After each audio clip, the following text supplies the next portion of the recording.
এটা হচ্ছে কোষ বিভাগের ডেফিনেশন। একবার জাস্ট একটু তোমাদের বই থেকে রিডিং করে নিতে পারো। এটা হচ্ছে point number 4.9, redox reaction, cell potential, standard cell potential. আচ্ছা, বইতে এটা একটু বের করো, তারপর 2 আর 3 এর এই পয়েন্টটা একবার একটু রিডিং করো, অপরিচিত কিছু আছে কিনা দেখো। 2 থেকে 3 এতটুকু পুরোটা। একটা মিনিট।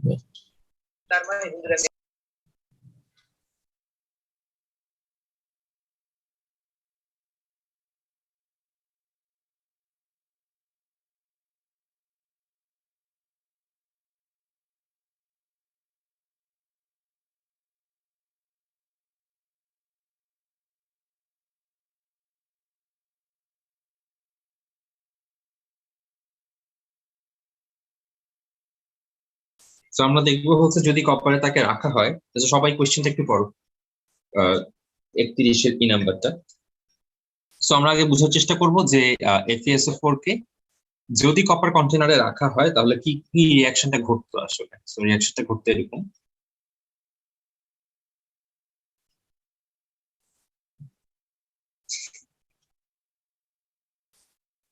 এই রিঅ্যাকশনটা ঘটতে পারে।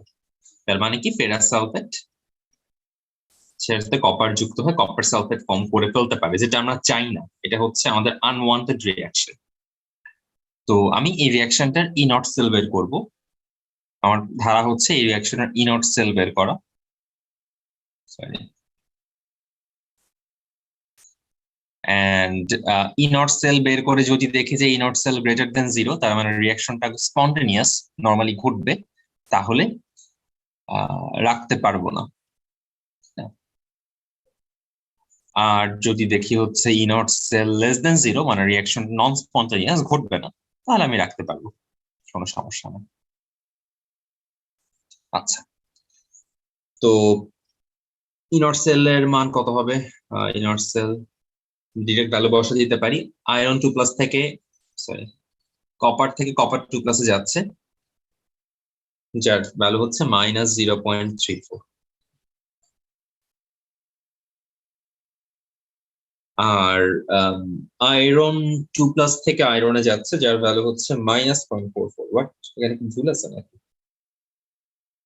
ভুল আছে এখানে আনসারে। আচ্ছা, আনসার কি -0.78 আসলে? হ্যাঁ, -0.78 আসবে। সো রাখা যাবে না, ওরা ভুল করছে। আই থিঙ্ক ওরা কোন ভুলটা করছে, ওরা হচ্ছে দাঁড়াও দেখি আবার।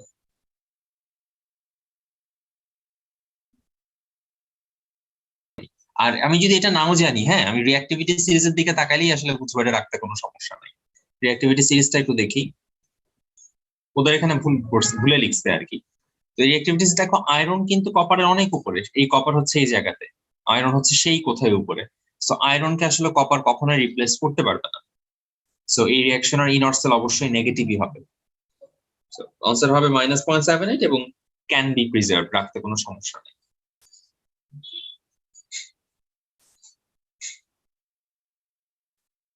হবে আর কখন ডিকে হবে না। এই যে সেম ব্যাপার, এখানে যদি ইনট সেলটা পজিটিভ আসতো, তার মানে হচ্ছে আয়রন ডিকে হচ্ছে। আর যদি ইনট সেল নেগেটিভ আসে, তার মানে আয়রন ডিকে হচ্ছে না, কোনো রিঅ্যাকশন ঘটতেছে না। অথবা যে দুইটা কেসে দুইটা মেটাল যখন তার দিয়ে কানেক্ট করা হবে, তখন যে মেটালটা অ্যানোড হিসেবে কাজ করবে সে ক্ষয়প্রাপ্ত হবে। দুইটা মেটাল যখন ইলেকট্রোড হিসেবে ইউজ করা হবে গ্যালভানিক সেলে, মানে একটা অ্যানোড একটা ক্যাথোড, যাকে অ্যানোড হিসেবে ইউজ করা হবে সে ক্ষয়প্রাপ্ত হবে। ফর এক্সাম্পল, জিঙ্ক আর কপারকে যখন আমি তার দিয়ে কানেক্ট করি, তখন জিঙ্ক 2+ এখানে চলে আসে সলিউশনে, আর দুইটা ইলেকট্রন এখানে চলে যায়। তার মানে জিঙ্ক আস্তে আস্তে ক্ষয়প্রাপ্ত হতে থাকে, বিকজ জিঙ্ক হচ্ছে এখানে অ্যানোড, এরকম আর কি।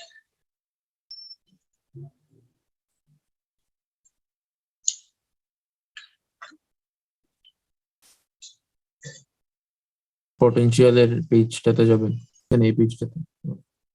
ওকে, নেক্সট পেজটাতে যান একটু। ও আচ্ছা, ভাই এখানে জিঙ্ক স্ট্রিপটা মাইনাস কেন আর কপার স্ট্রিপটা পজিটিভ কেন?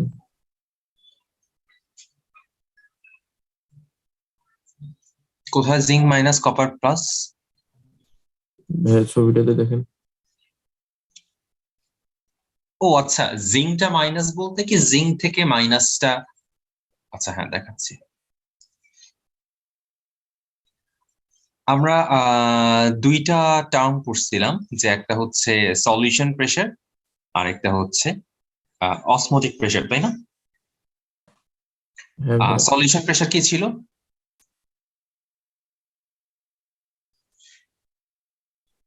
আচ্ছা,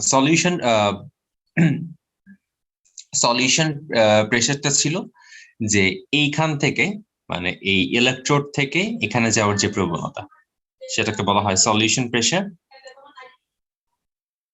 আর এখান থেকে এখানে যাওয়ার যে প্রবণতা, এটাকে আমরা বলতেছিলাম হচ্ছে অসমোটিক প্রেসার। তো দুইটাই সব জায়গাতে থাকে, বাট জিঙ্কের কেসে সলিউশন প্রেসারটা বেশি। জিঙ্কের কেসে সলিউশন প্রেসারটা বেশি, কপারের কেসে অসমোটিক প্রেসারটা বেশি। তাহলে জিঙ্ক করে কি আসলে? এই যে দণ্ডে যে জিঙ্ক থাকে, তার যেহেতু সলিউশন প্রেসার বেশি, সে করে কি দুইটা ইলেকট্রন ত্যাগ করে, জিঙ্ক দুইটা ইলেকট্রন ত্যাগ করে জিঙ্ক 2+ হিসেবে সলিউশনে চলে আসে। সে জিঙ্ক 2+ হিসেবে সলিউশনে চলে আসতেছে। যখন সে জিঙ্ক 2+ হিসেবে সলিউশনে আসতেছে, ইলেকট্রন দুইটা কি আসলে এখানে থেকে যাচ্ছে না? মনে করে এদের এখন আমি কোনো তার দিয়ে কানেক্ট করি নাই, তার দিয়ে যদি কানেক্ট না করি, দুইটা ইলেকট্রন গুলো তো এখানেই থেকে যাবে, তাই না? আর জিঙ্ক 2+ হচ্ছে সলিউশনে বাড়তে থাকবে। এটা কি বোঝা গেল? জি ভাইয়া। আচ্ছা,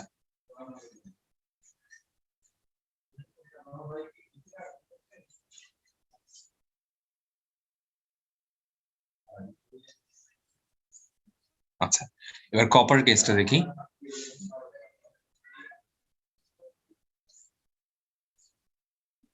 কপারে হচ্ছে বলতেছে আমি অসমোটিক প্রেসারের ভ্যালুটা বেশি, কপারে অসমোটিক প্রেসার হচ্ছে বড়, তার মানে কপার থেকে কপার 2+ উল্টা এখানে চলে যাচ্ছে। কপার 2+ এখানে চলে যাচ্ছে মানে কি, সে ইলেকট্রন গুলো সলিউশনে রেখে দিচ্ছে, সলিউশনে একটা নেগেটিভ চার্জ ক্রিয়েট করতেছে। আচ্ছা জিঙ্কেটা একটু শেষ করি নাই। জিঙ্কে কিন্তু সলিউশনে একটা পজিটিভ চার্জ ক্রিয়েট হচ্ছে, তাই না? জি ভাইয়া। আচ্ছা, আর কপারের কেসে কি হচ্ছে, কপার 2+টা সলিউশন থেকে ইলেকট্রোডে চলে যাচ্ছে, তাহলে এখানে একটা নেগেটিভ চার্জ ক্রিয়েট হচ্ছে, ভালো কথা। আর ইলেকট্রোডে পজিটিভ চার্জ ক্রিয়েট হচ্ছে। এটা হচ্ছে আমি তার দিয়ে সংযুক্ত করার আগের অবস্থা। এটা কেন হচ্ছে দুই জায়গায় ডিফারেন্ট? বিকজ জিঙ্কে সলিউশন প্রেসার বেশি, কপারে অসমোটিক প্রেসার বেশি। এরপর যখন আমি দুইটাকে তার দিয়ে কানেক্ট করলাম, তারপর হচ্ছে যেহেতু এখানে ইলেকট্রন বেশি, এখানে পজিটিভ চার্জ বেশি, দ্যাটস ওয়াই ইলেকট্রন এখান থেকে এখানে ফ্লো করে আর কি।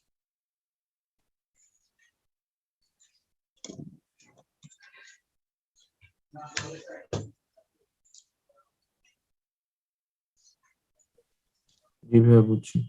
তো ভাইয়া আরেকটা ম্যাথে প্রবলেম ছিল একটু।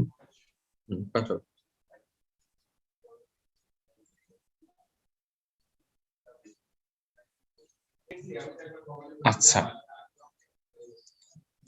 স্ট্রেংথ যত বেশি হবে, ধরুন দেখাচ্ছি, তাই না? আচ্ছা এটা মুছে দিলাম।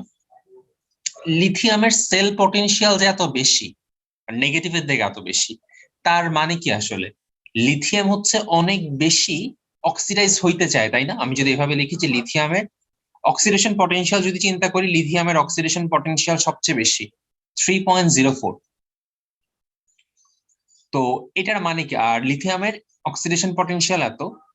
আচ্ছা আমি জিঙ্ক আর কপার দিয়ে চিন্তা করে দেখাই, তাহলে ভালো হবে। জিঙ্কের অক্সিডেশন পটেনশিয়াল হচ্ছে 0.76, কপারের অক্সিডেশন পটেনশিয়াল হচ্ছে 0.-0.34। এই যে দুইটা, এর অক্সিডেশন পটেনশিয়াল বেশি, এর অক্সিডেশন পটেনশিয়াল কম, তার মানে কি এর অক্সিডাইজড হওয়ার প্রবণতা বেশি, তাই না? অক্সিডাইজ হওয়ার টেন্ডেন্সি বেশি, আর এর রিডিউসড হওয়ার টেন্ডেন্সি বেশি, দুইটার মধ্যে কম্পারেটিভলি আর কি। এটা কি বোঝা যাচ্ছে? তাহলে যার অক্সিডাইজড হওয়ার টেন্ডেন্সি বেশি সে নিজে কি আসলে রিডাকট্যান্ট না বা রিডিউসিং এজেন্ট না? আর এর যেহেতু রিডিউসড হওয়ার টেন্ডেন্সি বেশি সে কি নিজে অক্সিডেন্ট।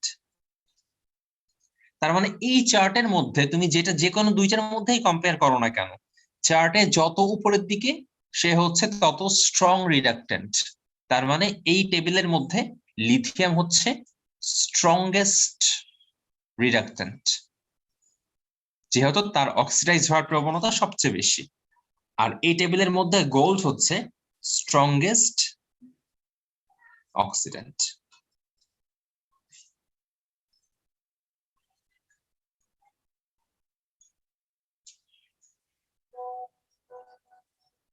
বুঝতে পারছো ভাই?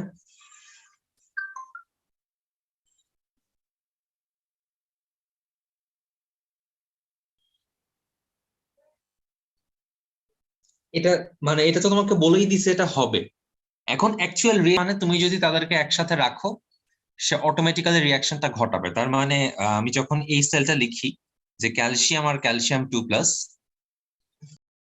কপার 2+, কপার, এটা একটা স্পন্টেনিয়াস রিয়াকশন। কেন? বিকজ ক্যালসিয়ামের সাথে ক্যালসিয়ামের সাথে এই কপার 2+ রিয়াক্ট করে আমাকে ক্যালসিয়াম 2+ আর কপার ফর্ম করবে। দ্যাটস ওয়াই এটা হচ্ছে একটা স্পন্টেনিয়াস রিয়াকশন।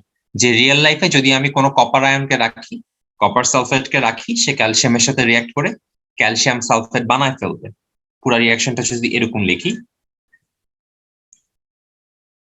এটা হচ্ছে একটা পসিবল রিয়াকশন, মানে আমার কোনো এক্সটার্নাল ব্যাটারি দেওয়া লাগবে না। কপার সালফেটকে ক্যালসিয়ামের আশেপাশে রাখলে ক্যালসিয়াম অটোমেটিক্যালি রিয়াক্টটা করে ফেলবে। যদি তুমি ইন কন্ট্যাক্টে রাখো কপার সালফেটকে ক্যালসিয়ামের বা কপারের যে কোনো একটা কম্পাউন্ডকে ক্যালসিয়ামের পাশে রাখো, তাহলে অটোমেটিক্যালি রিয়াকশনটা ঘটবে, তোমার কিছুই করা লাগবে না। এটা হচ্ছে স্পন্টেনিয়াস রিয়াকশন এবং তার ই সেলটা হচ্ছে পজিটিভ।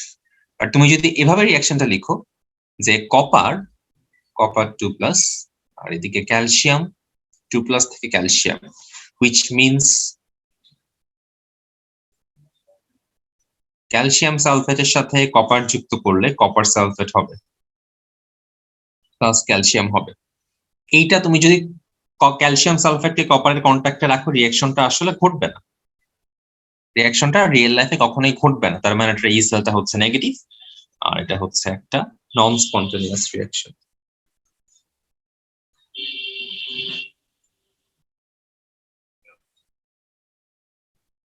জি ভাইয়া বুঝছি।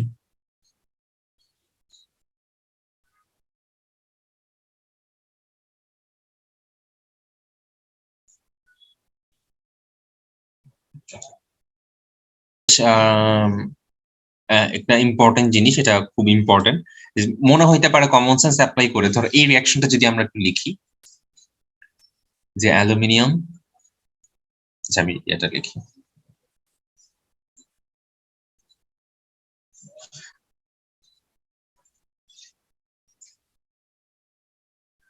সরি আমি বারবার অ্যারো দিচ্ছি কেন, ঠিক আছে। তো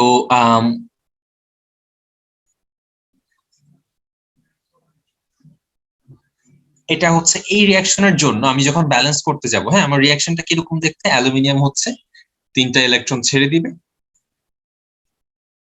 অ্যালুমিনিয়াম 3+ এ কনভার্ট হবে, আর Pb2+ হচ্ছে 2টা ইলেকট্রন অ্যাকসেপ্ট করবে, করে পিবি তে কনভার্ট হবে। তো আমি যখন যোগ করতে যাব দেখবো আমি কিন্তু যোগ করতে পারতেছি না আসলে, বিকজ এখানে 3টা এখানে 2টা, আমাদের অবশ্যই ইলেকট্রন সংখ্যাটাকে ব্যালেন্স করতে হবে।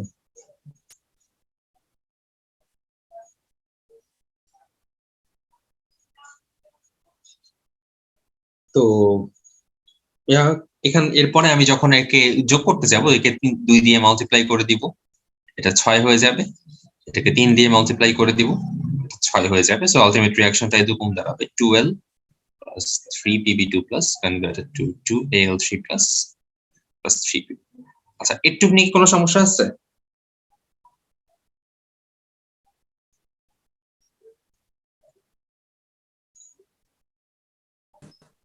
না ভাই।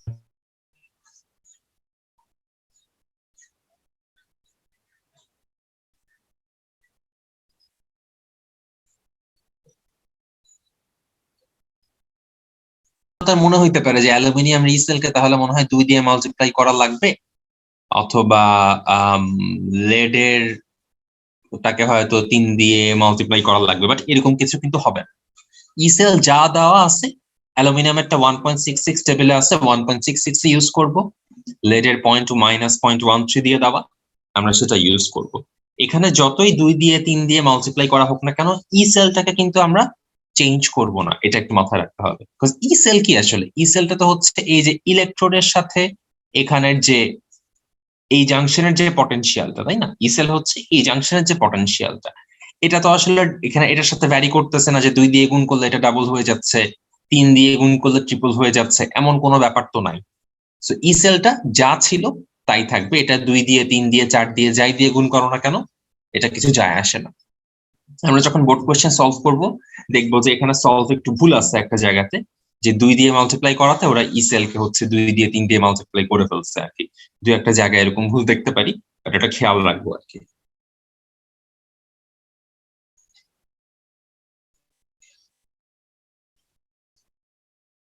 এটা ভ্যারি করে, এটা একটা প্রবলেমই আসলে, বুঝছো? নর্মালি আমি যে যখন পড়ছিলাম তখন এরকম ছিল যে কে না কে, হ্যাঁ কে মানে সিরিয়াস জিজ্ঞেস করতেছিলাম কে না কে ম্যাগাভের এলো, প্রথমে পটাশিয়াম, তারপর সোডিয়াম, তারপর ক্যালসিয়াম, এভাবেই পড়ছিলাম। কিন্তু এখানে আবার এটা যেহেতু ই সেলটা বেশি, সো এটা আসলে ক্যালসিয়ামকে উপরে রাখা ছাড়া কোনো উপায় নাই।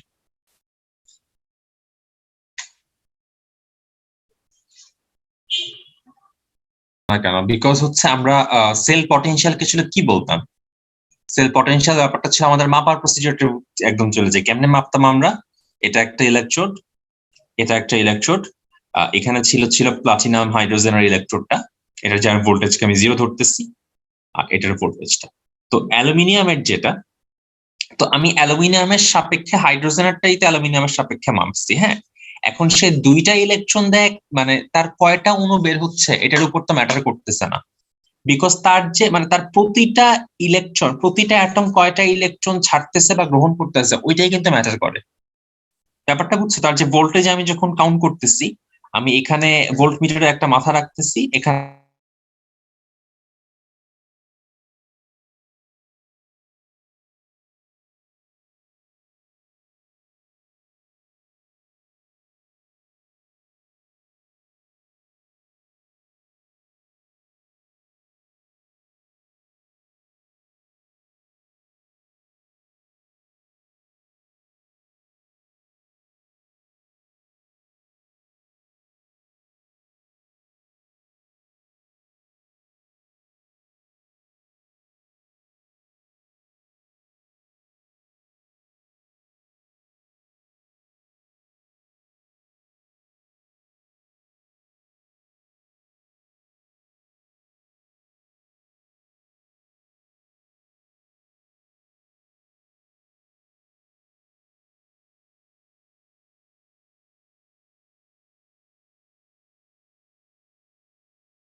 কাউন্ট করতেছিলাম, হ্যাঁ। তো অ্যালুমিনিয়াম, তো এটার ভোল্টেজ হচ্ছে কত 1.66। হ্যাঁ, এখন তুমি তাকে ক্লোরিনের রেসপেক্টে মাপো আর পিবিএ এর রেসপেক্টে মাপো, এটার ভোল্টেজের কি কোনো চেঞ্জ হইতেছে?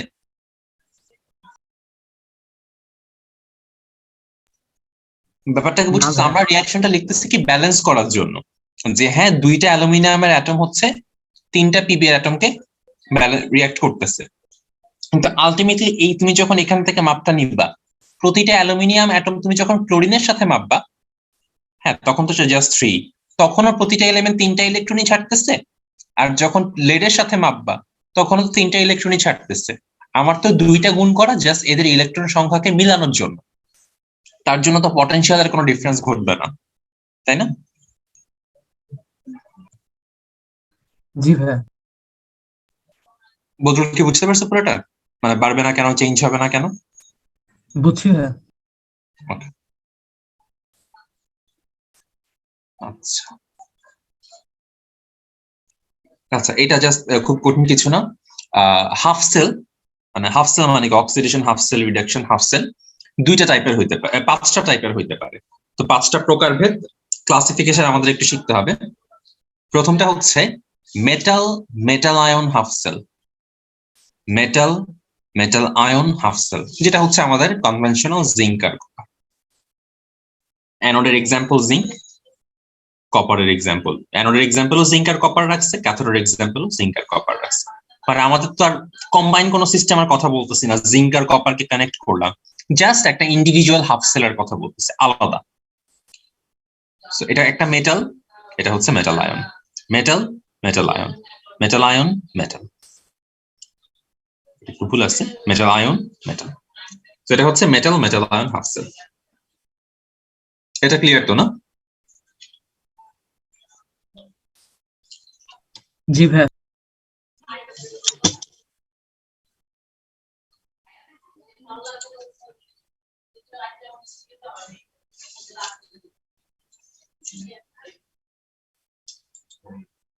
এবার হচ্ছে মেটাল অ্যামালগাম আর মেটাল আয়ন। মেটাল অ্যামালগাম মানে কি, যে ইলেকট্রোডটাতে অন্য একটা মেটালের একটা লেয়ার থাকবে, যে মেটালের সলিউশন সেটা ছাড়া অন্য কিছুর একটা লেয়ার থাকবে, যেমন এখানে সোডিয়াম মার্কারি অ্যামালগাম, তার মানে কি ওই ইলেকট্রোডের উপরে অ্যামালগামার একটা লেয়ার থাকবে। আর মেটাল আয়ন, দেখো এটা হচ্ছে মেটাল অ্যামালগাম, এটা হচ্ছে মেটাল আয়ন, এটা হচ্ছে মেটাল আয়ন, এটা হচ্ছে মেটাল অ্যামালগাম। এটা হচ্ছে সেকেন্ড ক্লাসিফিকেশন। থার্ড যেটা, সেটা হচ্ছে মেটাল আর মেটালের ইনসলিউবল সল্ট আর অ্যানায়ন। দেখো এই যে মেটাল, এই মেটালটা হচ্ছে ইলেকট্রোড, এটা হচ্ছে মেটালের ইনসলিউবল সল্ট, এটা হচ্ছে অ্যানায়ন। আবার দেখো এটা হচ্ছে অ্যানায়ন, এটা হচ্ছে মেটালের ইনসলিউবল সল্ট, এটা হচ্ছে মেটাল। মেটাল, মেটালের ইনসলিউবল সল্ট আর অ্যানায়নের হাফ সেল। এটা কি ক্লিয়ার?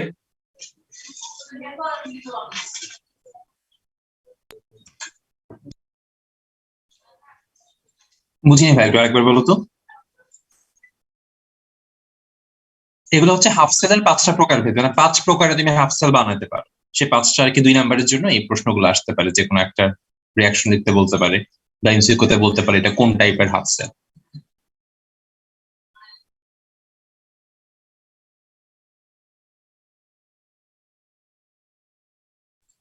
আচ্ছা, আর এরপরটা হচ্ছে গ্যাস ইলেকট্রোড। গ্যাস ইলেকট্রোডে হচ্ছে আমাদের এক্সট্রা একটা মেটাল নিয়ে আসতে হবে বাইরে থেকে, যে কোনো একটা ইনার্ট ম্যাটেরিয়াল। তো প্লাটিনাম গ্যাস, একটা গ্যাস এবং তার আয়ন, এই যে একটা আয়ন, একটা গ্যাস, এবং গ্যাসকে কন্টেইন করার জন্য একটা বাইরের মেটাল, একটা ইনার্ট মেটাল। এটা হচ্ছে ক্লাসিফিকেশন 4। আর ক্লাসিফিকেশন 5 হচ্ছে অক্সিডেশন রিডাকশন ইলেকট্রোড। এটার প্রপার্টিটা হচ্ছে, এখানে দেখো দুইজনই আয়ন, Fe2+ Fe3+, দুইজনই আয়ন। এবং মনে হয় আগে একবার বলছিলাম যে দুইজনই যখন আয়ন থাকবে তাকে কন্টেইন করার জন্য গ্যাসের মতো একটা বাইরের ইনার্ট ম্যাটেরিয়াল লাগবে, ইনার্ট মেটাল লাগবে। বাইরের ইনার্ট মেটাল আনলাম। এই যে একটা আয়ন, এই যে একটা আয়ন, বাইরের একটা ইনার্ট মেটাল। সো 5টা টাইপের হাফ সেল হইতে পারে। আরেকবার একটু রিভিউ করি। প্রথমে হচ্ছে মেটাল আর মেটাল আয়ন হাফ সেল, যেটা মোস্ট কমন আর কি। সেকেন্ড হচ্ছে মেটাল অ্যামালগাম আর মেটাল আয়ন। থার্ডলি হচ্ছে মেটালের সল্ট আর অ্যানায়ন। ফোর্থলি হচ্ছে গ্যাস ইলেকট্রোড। ফিফথ হচ্ছে অক্সিডেশন রিঅ্যাকশন। এই হচ্ছে হাফ সেলের ক্লাসিফিকেশন। আচ্ছা, এগুলো তোমাদের সিলেবাসে নাই। এবার আমরা নার্নস্টার ইকুয়েশনে আসি। নার্নস্টার ইকুয়েশন খুবই সহজ একটা জিনিস। এটা একটু খাতায় আগে লিখো, যা যা এই রিঅ্যাকশনটা লিখবা আর কোনটাকে কি বোঝাচ্ছে এটাও এখানে তীর চিহ্ন দিয়ে দিয়ে দেওয়া, এটাও একবার লিখবা। উপরে প্রোডাক্ট, নিচে রিঅ্যাক্ট্যান্ট। এই রিঅ্যাকশন এবং কোনটা দ্বারা কি বোঝায় এটা একবার লিখো খাতায়।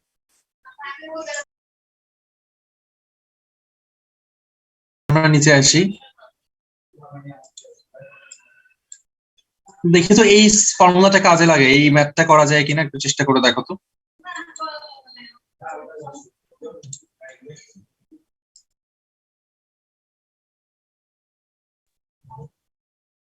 পার্থক্য হচ্ছে ইনট সেল হচ্ছে তখন যখন দুইটার কনসেন্ট্রেশন সমান থাকে। যখন আমি রিঅ্যাকশনটার দিকে একটু আরেকবার তাকাই, নরমালি আমরা যা বের করি দুইটার সেল পটেনশিয়াল যোগ করে, হ্যাঁ, সেটা হচ্ছে ইনট সেল। আমরা এতদিন যা বের করছি সবই ছিল ইনট সেল। এখন চিন্তা করো, যখন প্রোডাক্ট আর রিঅ্যাক্টেন্টের কনসেন্ট্রেশন সমান থাকে তখন এই ভ্যালুটা কি জিরো হয়ে যায় না? কজ লন ওয়ান এর মান হচ্ছে জিরো। তার মানে ই সেলটা হচ্ছে তার আলটিমেট পটেনশিয়াল, হ্যাঁ। কিন্তু আমরা এতদিন যা ক্যালকুলেশন করছি তখন প্রোডাক্ট আর রিঅ্যাক্টেন্টের রেশিও, সরি, কনসেন্ট্রেশন সমান ধরে করছি। সো প্রোডাক্ট আর রিঅ্যাক্টেন্টের কনসেন্ট্রেশন যখন সমান থাকে তখন সেলের যে পটেনশিয়াল সেটাকে আমরা ই নট দিয়ে ডিনোট করি। আর অ্যাকচুয়াল ভ্যালু যেটা সেটা হচ্ছে ই সেল। তো ই নট সেলটা হচ্ছে আমরা এতদিন যেমনে বের করছি এমনি বের করব। এই যে প্রমাণ অবস্থা, প্রমাণ অবস্থা মানে কোন অবস্থা?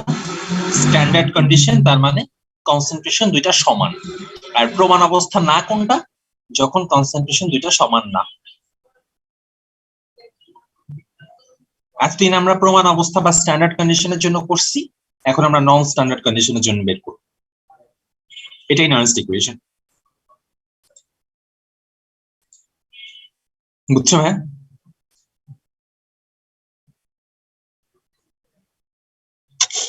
আচ্ছা। এই ম্যাথটা একটু করার চেষ্টা করো এখন তোমরা। ইজি আছে, খুব ঝামেলা নেই।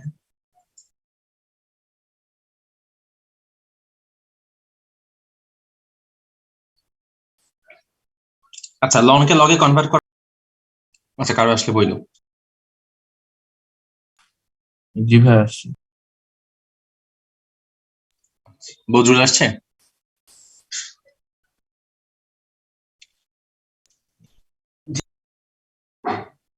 রাওয়াত,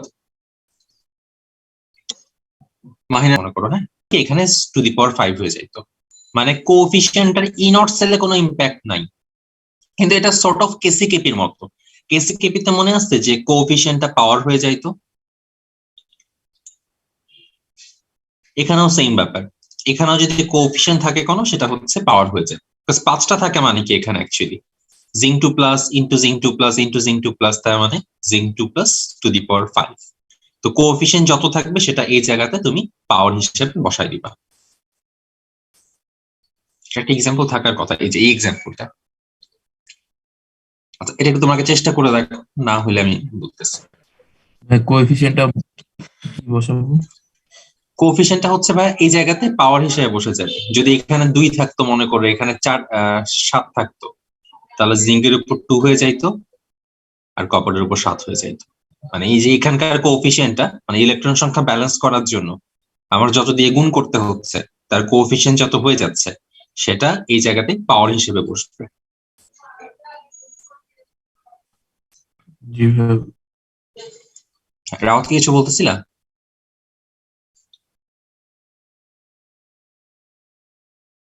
হ্যাঁ, এন কত ধরবো? আচ্ছা, এটা একটা পয়েন্ট। এন হচ্ছে লাস্টে যে 6 হয়ে যাচ্ছে না, মানে তুমি যে গুণ করার পরে অ্যালুমিনিয়ামের 2 এর সাথে 3 গুণ করে এটা 6 হয়ে যাবে। আবার জিঙ্কেরও হচ্ছে 2 ছিল, 2 এর সাথে 3 গুণ করে 6 হয়ে যাবে। তার মানে এন এর মান সেখানে ধরবা হচ্ছে 6।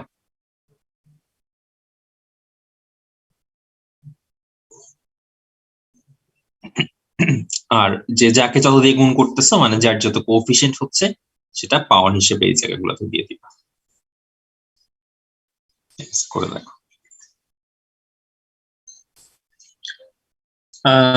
4.27 এটা একটু দেখো তো বোঝা যায় কিনা ভাই? এখন বুঝবে না 4.27 4.27 বুঝার আগে একটু ইয়ে করতে হবে।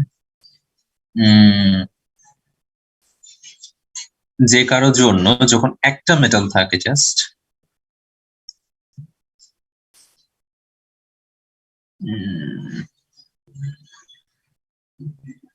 আচ্ছা 2 নাম্বার এক্সাম্পলটা একটু দেখতেছি আমরা। হ্যাঁ 2 নাম্বার এক্সাম্পলটা।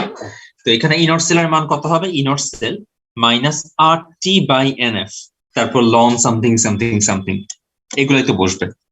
তো আচ্ছা তোমাদেরকে আগে কখনো লন থেকে লগের কনভার্সন দেখাইছিলাম যে আমি যদি লন থেকে লগে যেতে চাই কি দিয়ে গুণ করতে হবে বা কি দিয়ে ভাগ করতে হবে? দেখাই নাই তো মনে হয় না? দেখাইছিলাম। আচ্ছা 2.303 মানে হচ্ছে লন এক্স, ব্যাপারটা হচ্ছে এরকম কিছুই না। লন এক্স ইকুয়াল টু হচ্ছে 2.303 into log x, that's it. তুমি যদি লন থেকে লগে যেতে চাও তো ওরা একটা অদ্ভুত কারণে মোস্ট অফ দ্য বইতে অলওয়েজ এই লন থেকে লগে যায়। দুইটা এক্সট্রা কাজ করে দেখো, একবার হচ্ছে লন থেকে লগে যায় আর আরেকটা হচ্ছে যে 2.303 দিয়ে মাল্টিপ্লাই করে। সো এটা করার দরকার নেই আসলে, আননেসেসারি একটা কাজ, বাট চাইলে করা যায়। বই অলওয়েজ এটা দিয়েই করে, 2.303 টা এক্সট্রা আনে আর লনটাকে হচ্ছে লগে কনভার্ট করে ফেলে। আচ্ছা এগুলা করার পরে রেজাল্টটা কি আসে একটু দেখি। তোমরা ক্যালকুলেটরে এই কাজটা করো তো। 2.303 ইন 8.316 298, তারপর এখানে এন এর ভ্যালু হচ্ছে 96500। দেখো তো ভাই এটা রেজাল্টটা কত আসে। জাস্ট এই পার্টটুকুর রেজাল্ট কত আসে? আচ্ছা এন দরকার নাই, এন এমনিই থাক, এন এর মতোই থাক, বাকি পার্টটুকু জাস্ট এই পার্টটুকু ক্যালকুলেটরে করে দেখো কত আসে ভ্যালুটা।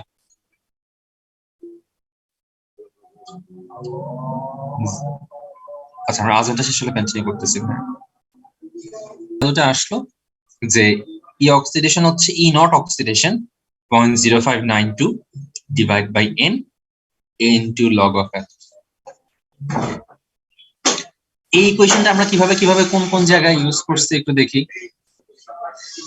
এই যে এটা দেখো, এই রিঅ্যাকশনটা জিঙ্কের আর হাইড্রোজেনের, তাহলে ই নট সেল মাইনাস ওই যে আমরা ভ্যালুটা পাইছি যেটা 0592 মুখস্থ যেটা, এটা এখানে বসায় দিচ্ছে। জিঙ্কের জন্য যেহেতু ভ্যালুটা 2, এখানে 2 বসাইছে, লগ অফ জিঙ্ক আয়নের কনসেন্ট্রেশন ডিভাইড বাই হাইড্রোজেন আয়নের কনসেন্ট্রেশন। এই ইকুয়েশনটা কি বোঝা গেল কিনা একটু দেখো তো।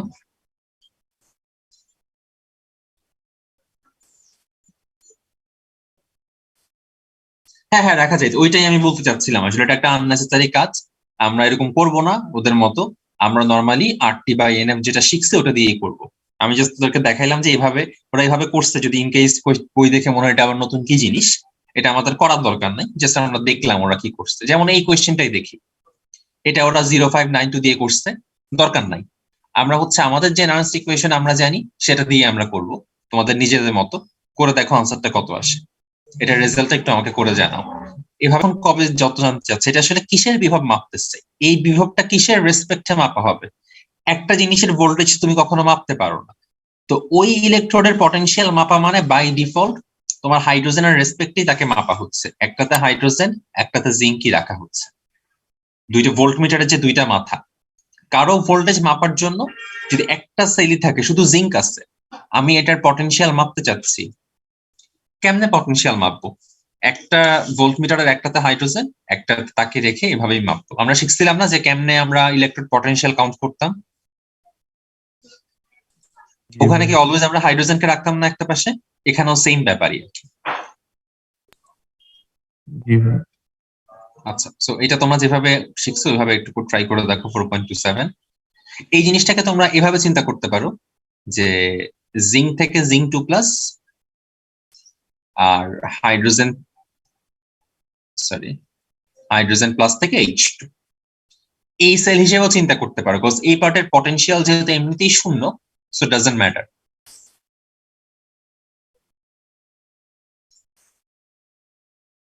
হ্যাঁ, এই জন্যই তো আমরা ধরে নিচ্ছি যে এই পার্টটার পটেনশিয়াল 0 ধরে নিচ্ছি, যেহেতু কিছু বলে দেওয়া নাই।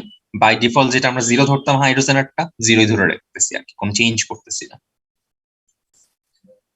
হাইড্রোজেনের যে আমি এই হাইড্রোজেনের কখন পটেনশিয়াল 0, হাইড্রোজেনের মানে কন্ডিশনটা তোমাদের মনে আছে কিনা, যে হাইড্রোজেনের যে সেলের পটেনশিয়াল 0 তার কিন্তু কিছু কন্ডিশন ছিল। সেটা হচ্ছে 1 অ্যাটমসফিয়ারিক প্রেসার ছিল, 25 ডিগ্রি সেলসিয়াস ছিল এবং 1 মোলার কনসেন্ট্রেশন ছিল। হ্যাঁ, তো এখানেও আমরা কিন্তু ওই কন্ডিশনটাকেই ধরে নিচ্ছি যে কার পটেনশিয়াল 0, ওই হাইড্রোজেনটা যে হচ্ছে 1 অ্যাটমসফিয়ারিক প্রেসারে আছে, যার কনসেন্ট্রেশন হচ্ছে 1 মোলার, যার টেম্পারেচার হচ্ছে 25 ডিগ্রি সেলসিয়াস। তো এখানে দেখো, এখানে কিন্তু অলরেডি এখানে একটা এই জিনিস আছে, ডিভাইডেড বাই 1 কিন্তু আছে এখানে। আমি যখন রিঅ্যাকশনটা লিখবো যে 0.76 মাইনাস আর বলতে 8.316, টি বলতে 298, এন বলতে 2, এফ বলতে 96,500। এখানে লন অফ জিঙ্ক হচ্ছে এখানে প্রোডাক্ট আয়ন, জিঙ্কের কনসেন্ট্রেশন হচ্ছে 0.5 বসাবো, আর হাইড্রোজেন তো এখানে রিঅ্যাকট্যান্ট আয়ন, এবং আমি হাইড্রোজেনের ভোল্টেজ 0 ধরতেছি। সে কোন কন্ডিশনে 0? যখন তার কনসেন্ট্রেশন হচ্ছে 1 মোলার। সেখানে 1 কিন্তু একটা আছে বাই ডিফল্ট, যেটা এখানে লিখে নাই, বাট অ্যাকচুয়ালি হাইড্রোজেনের 1টা এক্সিস্ট করতেছে। এটা ধরেই ক্যালকুলেশনটা করতে হবে। বদরুল, তাহমিদ, মাহিন, তোমাদেরকে মিলছে ভাই?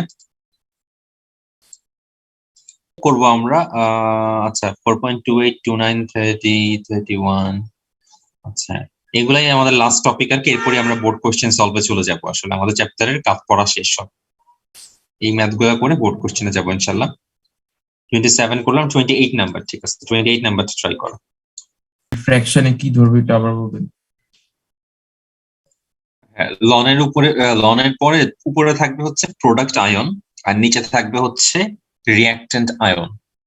কিছু এক্সাম্পল দিয়ে দেখাই। যেমন হচ্ছে রিঅ্যাকশনটা যদি এমন হয়, জিঙ্ক থেকে জিঙ্ক 2+, আর কপার থেকে কপার 2+, তাহলে এখানে সরি, কপার থেকে কপার 2+ কেমন হবে, কপার 2+ থেকে কপার। তাহলে এখানে রিঅ্যাকট্যান্ট কে কে, এটা রিঅ্যাকট্যান্ট, এটা রিঅ্যাকট্যান্ট, আর আর প্রোডাক্ট কে কে, এটা প্রোডাক্ট আর এটা প্রোডাক্ট। তো তুমি দেখবা যে প্রোডাক্ট গুলার মধ্যে, মানে আয়ন গুলার মধ্যে কে প্রোডাক্ট কে রিঅ্যাকট্যান্ট, এটা তুমি দেখবা। আয়ন গুলার মধ্যে কে প্রোডাক্ট কে রিঅ্যাকশন, এটা দেখবে। এখানে কোনটা হচ্ছে, কোন আয়নটা প্রোডাক্ট হিসেবে আছে?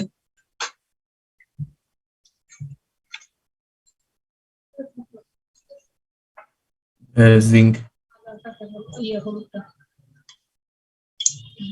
তাহলে এখানে লনের মধ্যে উপরে থাকবে জিঙ্ক আর নিচে থাকবে হচ্ছে কপার। আচ্ছা, এবার যদি সাপোজ এরকম কেস আসে, আর জিঙ্ক 2+ মনে করো 2টা ইলেকট্রন গ্রহণ করে জিঙ্ক হচ্ছে, তাহলে এখানে এটা রিঅ্যাকট্যান্ট, এটা রিঅ্যাকট্যান্ট, আর এটা প্রোডাক্ট, এটা প্রোডাক্ট। তাহলে আয়ন গুলার মধ্যে প্রোডাক্ট কে কে, অ্যালুমিনিয়াম হচ্ছে প্রোডাক্ট, আর আয়নের মধ্যে রিঅ্যাকট্যান্ট কে কে, জিঙ্ক। তাহলে এখানে লনের মধ্যে বসবে অ্যালুমিনিয়াম 3+, জিঙ্ক 2+। তবে এখানে যেহেতু আমি যখন রিঅ্যাকশন ব্যালেন্স করব, অ্যালুমিনিয়ামকে 2 দিয়ে গুণ করা লাগবে, 2 এখানে 3, এরকম হয়ে যাবে আর কি। বুঝতে পারছো ভাইয়া?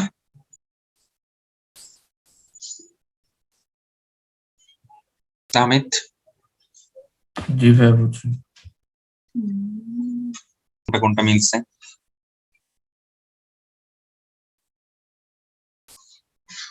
আচ্ছা, এটা তো এই আসছে নাকি?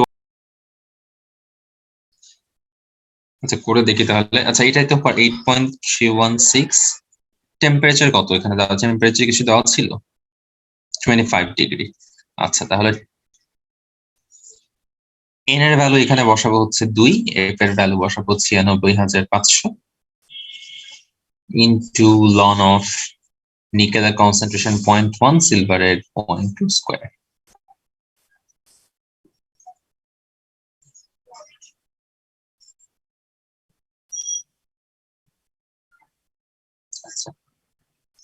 সরি এখানে আচ্ছা আয়ন কে এখানে ওয়েট, হ্যাঁ ঠিক আছে, ঠিকই তো করছি। এটাই তো আসছে তোমাদের, তাই না? জি ভাইয়া। এটার রেজাল্ট কি এটার সাথে মিলে না? না ভাইয়া। 1 পয়েন্ট।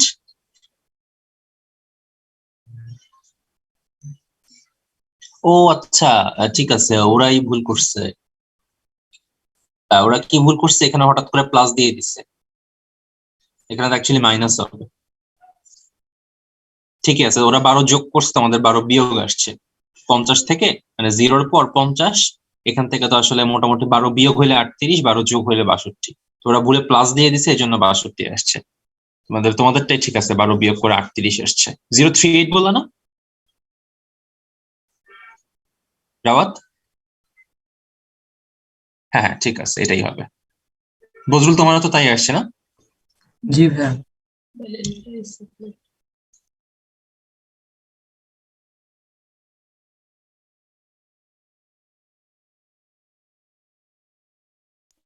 তাহমিদ মাহিম তোমাদের কি আসছে ভাই? জি ভাইয়া এটাই আসছে। হচ্ছে আমরা নরমালি ধরে নিতাম যে হাইড্রোজেনের আমরা স্ট্যান্ডার্ড কন্ডিশন যেটা একটু আরেকবার স্টেট করি, 1 atmospheric pressure, 1 molar concentration, 25 degree Celsius temperature. যদি এই জিনিসগুলো চেঞ্জ হয়ে যায়, মোলার যদি কনসেন্ট্রেশন চেঞ্জ হয়ে যায়, তাহলে লনের এখানে চেঞ্জ হয়ে যাবে, অলরাইট। যদি টেম্পারেচার চেঞ্জ হয়ে যায়, তখন আর টি বাই এনএফ, এখানে টি চেঞ্জ হয়ে যাবে, অলরাইট। যদি প্রেশারটা চেঞ্জ হয়ে যায়, তখন আসলে কোথায় চেঞ্জটা আসবে? যদি হাইড্রোজেনের প্রেশার চেঞ্জ হয়ে যায়, তখন প্রেশারটা এটার সাথে মাল্টিপ্লাইড হয়ে যাবে। দেখো আমরা কিন্তু এই জিনিসটা আগে একবারও দেখি নাই, কজ আমাদের আগে প্রেশার অলওয়েজই 1 অ্যাটমসফিয়ারিক ছিল। যদি প্রেশার 1 অ্যাটমসফিয়ারিক না থাকে, ইন দ্যাট কেস প্রেশারটা এখানে অবশ্যই মাল্টিপ্লাই করে দিতে হবে, এটা একটু মাথায় রাখতে হবে।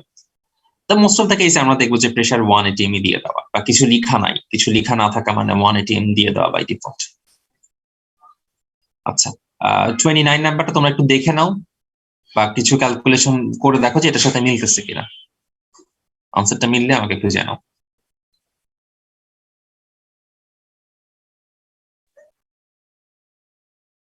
কোনটা ভাই, একটু আরেকবার বলো তো। ও না না, প্রেশার শুধু ম্যাটার করে গ্যাসের জন্যই, ব্যাস। এগুলো তো সলিড লিকুইড, প্রেশারের এদের উপর কোনো ইফেক্ট নাই, এটা অলওয়েজ হাইড্রোজেনের পাশেই দেওয়া থাকবে।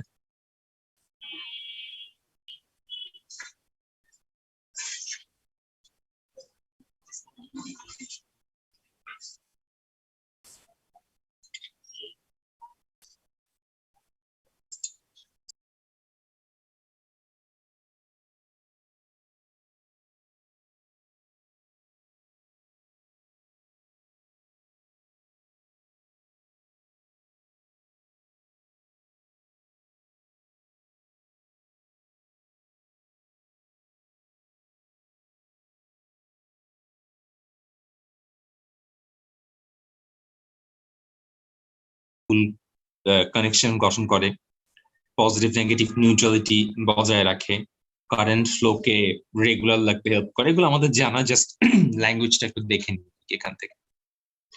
আচ্ছা এবার যেটা দেখাবো, মানে আমাদের চ্যাপ্টারে তো কিছু বাকি নাই, সিলেবাসটা নাই কি কি সেগুলো একটু দেখা যাবো এটার জন্য। তো এই বোর্ড কোয়েশ্চেন যখন সলভ করবা তখন হয়তো দেখবা সামনে, বাট বুঝবা যে এগুলা ইগনোর করতে হবে আর কি। আচ্ছা, তো টপিক গুলা কি কি? একটা হচ্ছে এক প্রকোষ্ঠ বিশিষ্ট, আমরা পড়ছি যে 2 প্রকোষ্ঠ, এক প্রকোষ্ঠ ড্রাই সেল, এটা আমাদের সিলেবাসে নাই, ড্রাই সেল সিলেবাসের বাইরে। আচ্ছা, ড্রাই সেলের যে সেল রিয়াকশন জিঙ্কের অ্যামোনিয়ামের, এগুলো সিলেবাসের বাইরে। এরপর হচ্ছে, আচ্ছা এই ডিফারেন্সটা পড়ে নাও, ডিফারেন্সটা সেভাবে সিলেবাসে নাই, বাট যেহেতু গ্যালভানিক সেলটা সিলেবাসে বা ইলেকট্রোলাইটিক সেল সিলেবাসে আছে, তো এই যে ডিফারেন্সটা, এটা একটু এখান থেকে পড়ে নিবা। তোমাদের বইতে একটু বের করো তো এই ডিফারেন্সের পার্টটা, গ্যালভানিক সেল আর ইলেকট্রোলাইটিক সেলের। এটা ভাই, হচ্ছে আমাদের ক্লাসে কি ওই যে একদম ফার্স্ট এর দিকে যেগুলো ছিল ইলেকট্রনিক কন্ডাক্টর, ইলেকট্রিক কন্ডাক্টর, ওগুলো হ্যাঁ, আছে? না, ইলেকট্রনিক কন্ডাক্টর আমাদের সিলেবাসে নাই। আমাদের সিলেবাস শুরু হচ্ছে ইলেকট্রোলাইটিক থেকে। আমি জাস্ট বুঝাচ্ছিলাম আর কি, যে ইলেকট্রিসিটি কত ভাবে ফ্লো হইতে পারে, দুইটা ভাবে, ইলেকট্রনীয় দিয়ে আর ইলেকট্রোলাইসিস দিয়ে। তো আমরা ইলেকট্রোলাইস এই পার্টটা থেকেই শুরু করতেছি আর কি, এই পার্টটা সিলেবাসে নাই। কন্ডাক্টেন্সের পার্টটা তো নাই না? ওই যে তিনটা টার্ম দেখছিলাম যে না, ওগুলাও আসে না পরীক্ষাতে, ওগুলাও পড়ার দরকার নাই। তোমরা জাস্ট এই শুরুই করবা হচ্ছে ওই স্লাইডের এই জায়গাটা থেকে, পেজ 3 থেকে মোস্ট প্রবাবলি। এটা কি ফ্যারাডে থেকে স্টার্ট হয়? ফ্যারাড, এই যে তড়িৎ, এই যে এই টপিকটাতে এখান থেকে শুরু করবা। বেসিক্যালি এটা 19 টপিক আগে থেকেই জানতা, যে ক্যাথোড, এই যে ইলেকট্রন অ্যাকসেপ্টেন্স হয় ক্যাথোডে, ইলেকট্রন ছেড়ে দেয় অ্যানোডে, এই পার্টটা জাস্ট একদম বেসিক আইডিয়া, যে অ্যানোডে কে যায়, ক্যাথোডে কে যায়, তারপর অ্যানোডে সোডিয়াম, অ্যানোডে ক্লোরিন ফর্ম হয়, ক্যাথোডে সোডিয়াম ফর্ম হয়। এটা হচ্ছে প্রথম পয়েন্ট আর কি, যে তড়িৎ বিশ্লেষের পরিবাহিতা ব্যাখ্যা করা। মেইনলি এখান থেকেই প্রশ্ন আসে, 2, 3, 4, 5 আসলে প্রশ্ন আসার মেইন জায়গা। এতে জাস্ট একদম 19টার একটা রিভিশন বলতে পারো, 1 নম্বর পয়েন্টটা। আচ্ছা, তো যেটা করবা, এই যে ডিফারেন্সটা, ইলেকট্রোলাইটিক সেল আর গ্যালভানিক সেলের ডিফারেন্সটা আমি একটু বলি। প্রথমে বলতেছে গ্যালভানিক সেলে হচ্ছে অবশ্যই স্পন্টেনিয়াস রিয়াকশন থেকে এনার্জি ফর্মেশন হবে। তার মানে কি, এই যে জিঙ্ক থেকে যে কপারে যায়, হ্যাঁ, জিঙ্ক থেকে কপারে কিন্তু এমনি এমনি যাইতেছে, আমি কিন্তু বাইরের কোনো ফোর্স করি নাই বা কোনো ব্যাটারি দেই নাই। তার মানে এটা কিন্তু হচ্ছে একটা স্পন্টেনিয়াস রিয়াকশন। তো এটাই বলতেছে আমি কিন্তু এখানে শক্তি পাচ্ছি। আমি কেমনে শক্তি পাচ্ছি? আমি যদি এখানে একটা বাল্ব লাগাই দিই, বাল্বে কিন্তু আলো জ্বলবে। কেন বাল্বে আলো জ্বলবে? কজ এখান থেকে এখানে ইলেকট্রন যাচ্ছে। তার মানে আমি কি করলাম, জাস্ট তাদেরকে একটা তার দিয়ে কানেক্ট করে দিলাম। এই রিয়াকশনটা যেহেতু স্পন্টেনিয়াস, আমি নিজেই এর থেকে শক্তিকে এক্সট্রাক্ট করতে পারতেছি। এটা হচ্ছে গ্যালভানিক সেলে ছিল। আর ইলেকট্রোলাইটিক সেলে কি হইতেছিল? ইলেকট্রোলাইটিক সেলে আমি তো কোনো শক্তি পাচ্ছিলামই না, রাদার ব্যাটারি দিয়ে আমার শক্তি সাপ্লাই করা লাগতেছিল, তাই না? কি হইতেছিল, এই পজিটিভ প্রান্ত, নেগেটিভ প্রান্ত, পজিটিভ প্রান্তটা হচ্ছে ক্লোরিনকে নিয়ে যাইতো, ক্লোরিন হচ্ছে ইলেকট্রন ছেড়ে দিয়ে ক্লোরিন 2 হইতো। আর নেগেটিভ প্রান্ত সোডিয়ামকে নিয়ে যাইতো, সোডিয়াম ইলেকট্রন একসেপ্ট করে সোডিয়ামে কনভার্ট হইতো। তার মানে কি, এখানে আমার আরো শক্তি দিতে হইতেছে না, বা সিস্টেমটা শক্তি অ্যাবজর্ব করতেছে না। এটা কি বোঝা জি যাচ্ছে? ভাইয়া। ওকে। সেকেন্ড পয়েন্টটা মোরলেস সেম, সিস্টেমের শক্তি এনভায়রনমেন্টের উপর কাজ করে, আর এখানে এনভায়রনমেন্টের শক্তি সিস্টেমের উপর কাজ করে। এনভায়রনমেন্টের শক্তি বলতে কি, পাওয়ার সাপ্লাই, যেটা আমি ব্যাটারি দিয়ে দিচ্ছি। সো প্রথম আর সেকেন্ড পয়েন্টটা মোটামুটি সেম জিনিসই বুঝাচ্ছে, দুইটা আলাদা ল্যাঙ্গুয়েজে দিয়ে দেওয়া। আর থার্ড পয়েন্টটা কি, এখানে পজিটিভটা হচ্ছে গ্যালভানিক সেলে, পজিটিভটা হচ্ছে ক্যাথোড আর নেগেটিভটা হচ্ছে অ্যানোড। আমরা দেখতেছিলাম না যে জিঙ্ক রডটা হয়ে যাচ্ছিল নেগেটিভ, আর কপার রডটা হয়ে যাচ্ছিল পজিটিভ। এটা হচ্ছে গ্যালভানিক সেলের কাহিনী। আর ইলেকট্রোলাইটিক সেলে কি হচ্ছে, যে পজিটিভ প্রান্তটা হচ্ছে অ্যানোড, অ্যানোডে হচ্ছে ক্লোরিন পাওয়া যায়, আর নেগেটিভ যেটা, সেটা হচ্ছে ক্যাথোড, ক্যাথোডে হচ্ছে সোডিয়াম পাওয়া যায়। তো এটা হচ্ছে গ্যালভানিককে আর ইলেকট্রোলাইটিকের উল্টা। এটা ক্লিয়ার তো না?